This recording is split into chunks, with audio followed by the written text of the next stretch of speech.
So good to see you. Should we smile to them? Yes, right. Good to see you.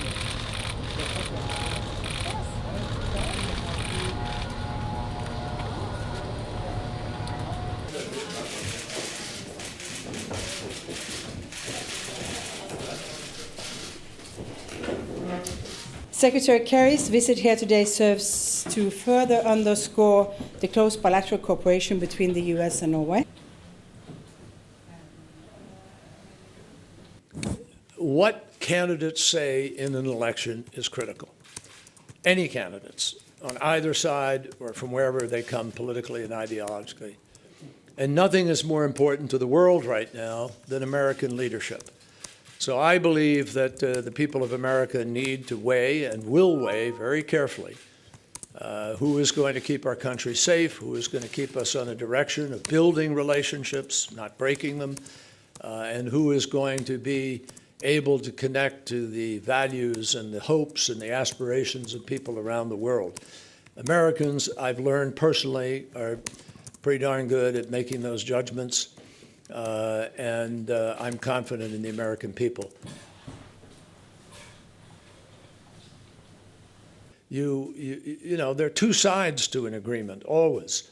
And I think it's unfair for us to simply sit there and say, okay, we got our side, now the other side can't get theirs. So we are working hard to make sure banks know they are entitled to do business. Banks can open accounts. European banks can open accounts.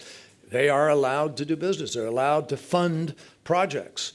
All of these things are allowed under the agreement.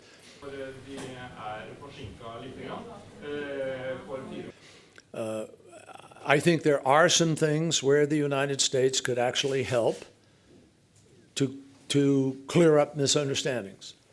I think there are places where the United States could give confidence where there is doubt.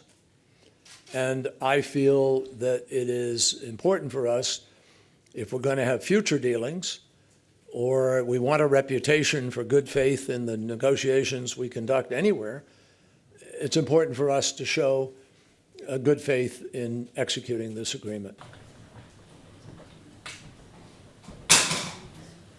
So we've made it very clear that unless we get a better definition of how this cessation is going to work, how it will be enforced, who it applies to, how it is applied, we are not going to sit there while Assad continues to offensively assault Aleppo and while Russia continues to support in that effort.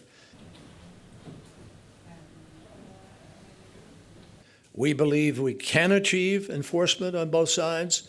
We believe that is the only way to get to the table in Geneva to begin to negotiate a legitimate transition. So there is a way forward, and that's what I was referring to.